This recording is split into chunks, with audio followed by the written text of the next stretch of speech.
دیکھنا رہ جائے کوئی سے سکتا اپنا ہے یہ غیر نہیں، اپنا ہے یہ غیر نہیں۔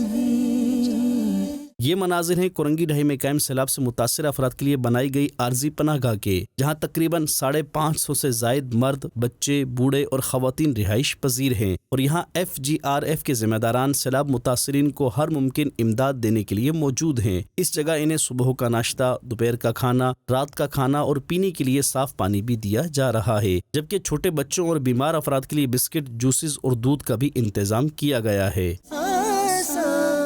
مشکل کر دے کسی کی، رب کو راضی کر لے، اٹھ جا رب کو راضی کر لے، اٹھ جا۔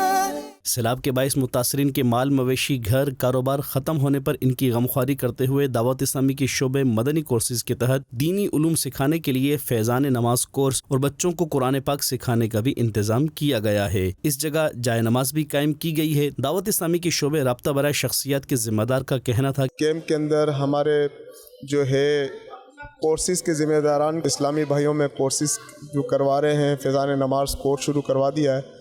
یہاں پہ کم و بیش 325 کے قریب بچے ہیں جن کو باقاعدہ جو ہے قاعدہ پڑھانے کے لیے یہاں پہ قاری صاحبان کو مقرر کیا ہے کہ وہ انہیں آ کے یہاں پہ قاعدہ وغیرہ پڑھا رہے ہیں۔ بالغان کا مدرسہ جو ہے وہ پڑھانے کی ترکیب کر رہے ہیں۔ مختار کار کورنگی ابراہیم جنیجو کا کہنا تھا جو دعوت اسلامی نے جو کام کیا ہوا ہے وہ کوئی ڈھکی چھپی بات نہیں۔ جتنی فیملی متاثرین کی آئی ہیں سیلاب متاثرین کی، ان کو 2-3 ٹائم تک کھانا بھی دیا جا رہا ہے، ان کے بچوں کو کپڑے، راشن، یہ اس کے علاوہ بچوں کے دودھ کے ڈبے وغیرہ، منرل واٹر تک دیا جا رہا ہے۔ اس موقع پر جامعۃ المدینہ فیضان بغداد کے طلبہ کرام بھی سیلاب متاثرین کی دل جوئی کے لیے ان میں کھانا پیش کرتے ہیں۔ مدنی چینل کے ناظرین، سیلاب سے متاثرہ افراد اس وقت آزمائش کا سامنا کر رہے ہیں۔ اپنے مسلمان بھائیوں کی مدد کے لیے دعوت اسلامی متاثرہ مقام پر موجود ہے۔ آپ اپنے عطیات و صدقات FGRF کو دیں تاکہ سیلاب متاثرین کی مدد کی جا سکے۔